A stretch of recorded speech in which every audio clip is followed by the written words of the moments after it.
Hey everyone, welcome to Moms in Real Estate. We are so excited about today's episode. Our guest today is Lisa Blanzy, and she's been in the business for 21 years. Lisa also owns a brokerage here in Arizona. And one of the things that she's going to be talking about with us is, we both need help on this, by the way, how do we not try to do everything all by ourselves, for example? Yes, I struggle with that all the time. She also, on top of owning her own brokerage, does $10 million in production. So she's super impressive and I can't wait. Let's get started. Angela Fazio is an industry powerhouse who has overseen 40,000 homes sold and $9 billion in production. And Kristen Cantrell is one of the nation's most accomplished team leaders, helping thousands of agents build their businesses. They are passionate about educating, encouraging, and empowering moms in real estate. Our next episode starts now. Hey, good morning. Lisa, welcome. Good morning. You. Hi. So this is totally different for me and Angela. We're actually like sitting next to each other today, and I like it. I know, I like the setup. I know. So Lisa, tell us all about yourself. We're so excited to get started with you. Okay, well, I have been in the real estate industry for just over 21 years. I am a mom of 2 kids, married, and have 3 fur babies. I started my career back in Michigan with Pulte Homes, and so grateful that it started that way. It was with just such an amazing group of people who are some of the most accomplished people in the country in real estate and in all real estate, different types of businesses. And then I moved to Arizona and started with Pulte here for a few years and decided that I wanted to represent people versus a company and decided to go into resale. And I fell in love. I absolutely love it. And there's literally nothing else that I would rather spend my time doing for work. So what part of Michigan were you in? Were you near Detroit? Sort of right in between Detroit and Ann Arbor. Okay, so we have so many partners that work in Michigan, like Mark Z and Curtis Shewell and Gogo Besky. And I wonder if you knew any, maybe you just knew the new home. It's been a while. So I've been in Arizona now for 17 years. So it has been a little while. Oh, it's been a while. Yeah. I still keep in touch with a lot of the Pulte crew there, but we've all kind of dispersed. Yeah.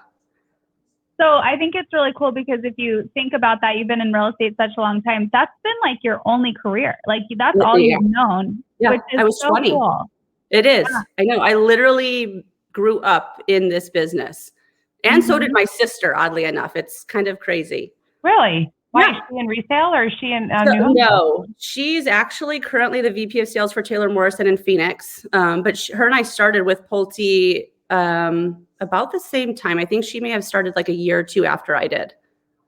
So I love talking to people that have done both new home sales and resale because it's so different. And if a new agent's listening and they're debating like, hey, which one should I go into? What would be your advice? Like, what's your takeaways from both? Okay, so I definitely think it's based off of personality. Working for a builder, I definitely think gave me a good foundation for discipline and work ethic. And I learned a lot about sales, especially with a builder like Pulte. I mean, they spend so much money on training. And I think that 100% helped me become the type of agent that I am, having that background. But if you have the personality where you're just born to just hustle, going into resale is a great avenue. I just think you really should, hook up with a mentor so you're not starting off not knowing what you're doing. I think that a lot of agents who don't end up not doing well in the industry if you don't have somebody to coach you along the way.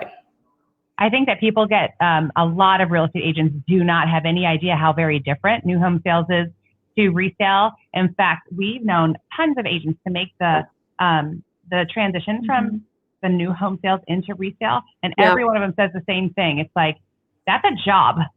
Yeah. And this is, you're building your own business. It's totally different. It's totally different.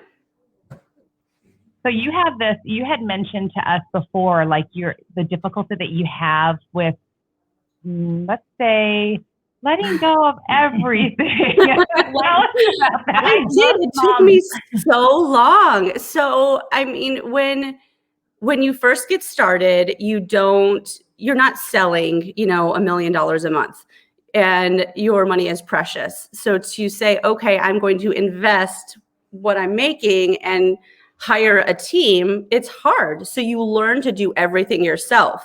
And then when it comes time to let go of some of that control, it's difficult because Yes, it is.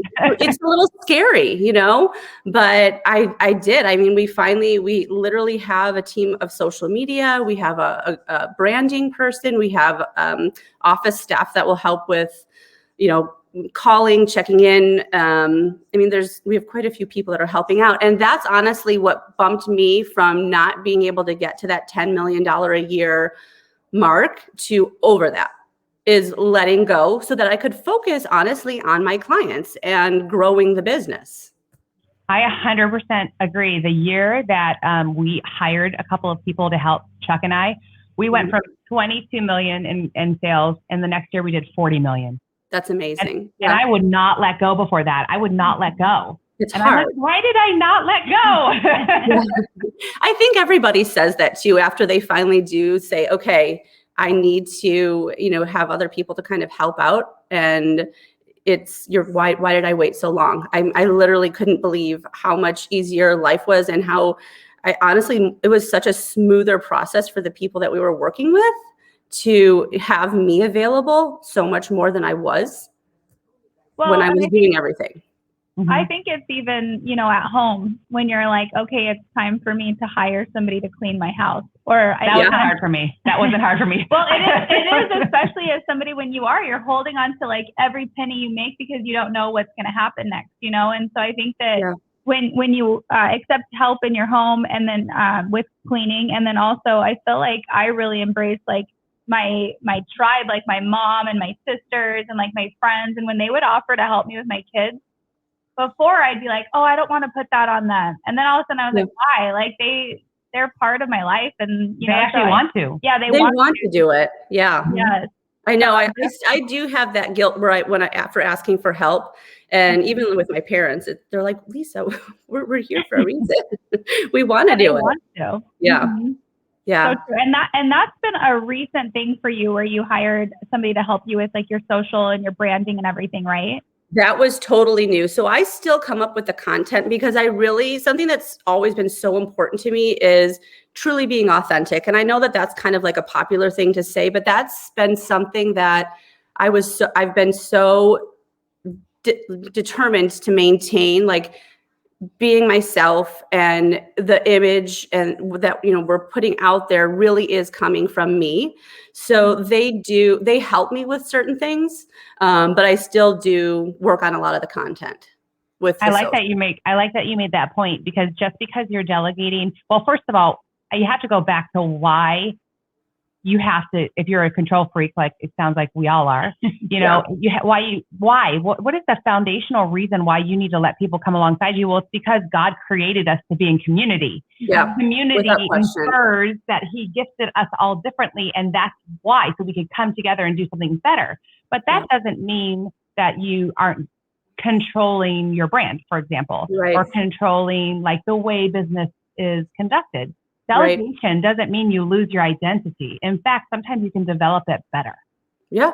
Well, it's just passing the torch to somebody who could do that job just as well or better than you can, so that you can focus on what you're truly meant to be doing. And it really, for me, I really do believe like that, like I do think real estate should be a service industry. We're here for our clients, not for ourselves. It's their story, not ours.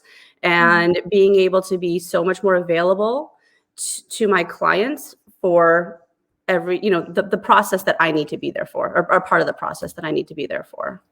I love that. I feel like I read that you wrote that in your questionnaire, and I just think you completely put your ego aside and you do put your clients first. And I think that's so important. Well, it is their story. This is their life. It's a really big part of it. And, I think that at the end, the joy that comes out of either a successful, sale or purchase it's amazing. Yes. So I want to go back real quick to even like with parenting and letting go of some control. So I know a lot of moms are probably like struggling right now, like me, where I don't enjoy doing homework with my kids at all. It is like such a fight and horrible. It's horrible. And I know a lot of people feel that way, but feel bad. You know, I almost feel like I read somebody wrote on Facebook, like, oh, you can't even do that for your own kids. And like, I'm like, it's not that. It's just like my time spent with them. I don't want it to be this, you need to be doing homework and us not getting along when they're at home. So I'm worse than you are. I was a school teacher and I hate it.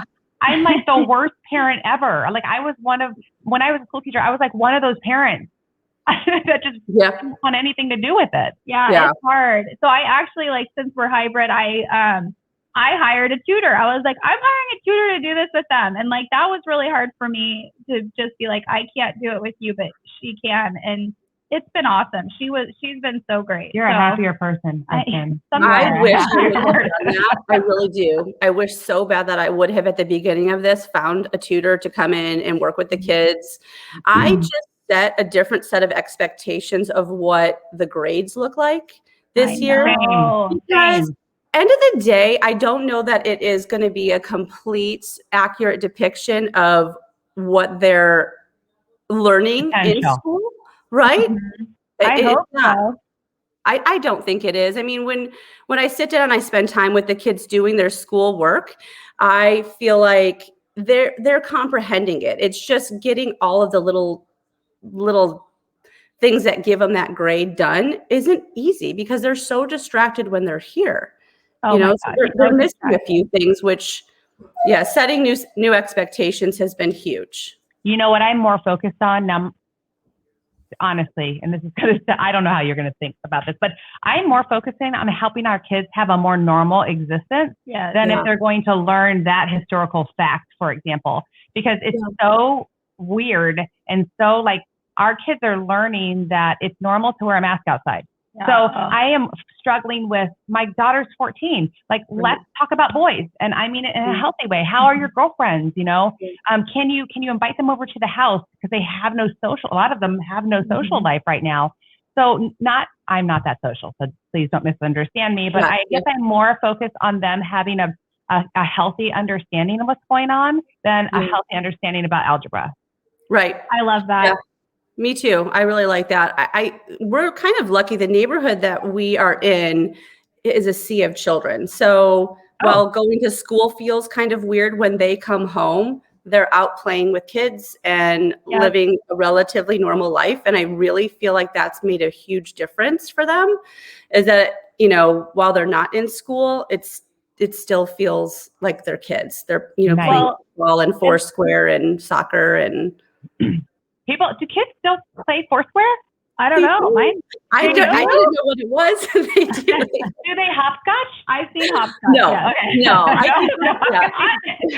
seen that. Well, and I think us three, like, you know, we have moms from all over that are on this podcast. And what I found is us three are lucky. We're blessed. Because last week when we were talking to Casey, she's in a high rise with a 2-year-old and they can't go outside because it's snowing.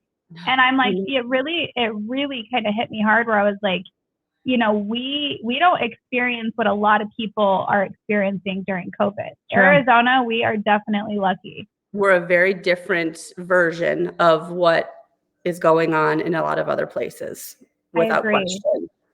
Yeah. Thank God for that. So I'm so grateful for it. Yes, I am too. I'm itching to ask you a question because I know what it is. Because I always love when I read in about somebody who's coming onto the show about their husband being their best friend and being like their business partner. And you said, and my comedian. Oh, he totally Tell me what you mean. He just makes you laugh? He does. He knows how to pull me out of every like bad mood, stressed. He just has to say something a certain way and he makes me laugh. He's definitely...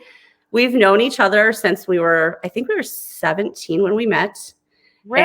And yeah, for sure. I mean, we both kind of knew at that, like when we saw each other, this was going to be it. We didn't start dating right away, but yeah, I mean, we're definitely head over heels in love, even after so many years. He's my everything for sure. That's awesome. That's Yeah. awesome. So cool. We both have really strong marriages, and it's important to us to like surround ourselves with people who have really strong marriages, because that is like such a gift from God. I had a bad one before, so I kind of have a compare contrast before and after. Literally do. I thank God, like maybe not every single day, but I do sometimes think, how did I get so lucky to be in a marriage like this? I mean, ups and downs, we just have each other's back for any and everything, and we just genuinely have fun with each other. So Ryan had he had left like the corporate world and went into resale full time for, I don't know, like maybe 8 or 9 years, and just recently had an opportunity sort of fall in his lap, where he's back working in like the supply chain industry or career, I should say. But we loved being with each other like all the time. So now that he's, at work, it's kind of weird. I definitely miss having him around. And I know I have a lot of friends who are like, don't you guys get sick of each other? And no, honestly, I really don't. I miss having him around. I know that's like Chuck and Angela. It's like weird when you're with one and not the other. It doesn't happen very often. I've gone out with her one time without Chuck, and I could tell the whole time. I was uncomfortable. She was so uncomfortable. We've been together literally 20 years now, almost 20 years. And we've only spent one night apart, and that was because of COVID. Really? Yep. We do all of our businesses together. We date like 5 or 6 times a week. I am literally, he's me, but bigger and masculine. Which I usually like. It's funny because I hear people say all the time, me and my husband are total opposites. And everyone's like, oh, that's why it works. I'm like, well, I know one couple that's the same and it works for them. And that's them. But yeah, they are the same person. It's crazy. So awesome. It's so awesome. So first of all, I want to get to know you better. Okay. Yes. Yeah. You have so many commonalities with the way that we think and the things that we think are important. We actually have talked about that. Like, Lisa, what did you say? We're like, we're so alike. I'm like, we are. We are. I know. Yeah. I think that, we're all faith-based people, I think that's a huge thing. But I think we have similar sense of humors, which it's a driver in life to kind of look at things with the ability to laugh when things go wrong. And I can tell you do that. Yeah, a couple of things. So when I was reading your questionnaire, I looked at Kristen and I was like, she's our people. Yeah. She's our people. I know. I need to come in there. The next time we do this, I should be in the studio with you guys so we can sit and chat afterwards too. Yes, if me and Angela are ever smart enough to figure that out, you should have seen. We were trying to do Moms in Real Estate inside a podcast studio with video, and we were like, we can't wrap our brains around it. I know. We can't. I'm like, we need a smart person in here. And we have so that's another role that Ryan plays in my life, is he is my tech support. So I was having a hard time getting the meeting running before, and I'm like, oh my gosh, I wish he was here. I started to stress. I'm like, I'm not going to be able to get this to work. Where is he? That's my husband too. I'm like, I can't do anything. Can you do all these things? Well, Chuck set us up today. Yeah, Chuck did set us up. Well, this has been so much fun. Honestly, it has been. Stay on. Don't forget. A couple of things. Next week's guest is a mother-daughter team, Braden McGee and Shauna Kurowski. I hope I said that right. And that's a hard one. Braden's got a brand new baby. They are absolutely delightful. So make sure you tune in to hear from them. They've got a great story. And I'm going to be bold enough to tell all of our viewers that Kristen and I, starting next week in a platform called Clubhouse, go look it up if you don't know it, we're going to start a behind the scenes, make you feel like a great human being show called Shit Show Moms in Real Estate. But it's not going to be like this. It's going to be in Clubhouse, so we can have just not recorded. It's a conversation. It's just for fun. It's just a fellowship with other moms who aren't perfect. And we hope you will tune in. It'll be 10 Arizona time, which is currently Mountain. So again, Lisa, thank you so much for being a guest with us today. Thank you for having me. Yeah. Thank you so much, Lisa. Absolutely wonderful. Thank you for watching. Okay. Bye. Bye, everyone.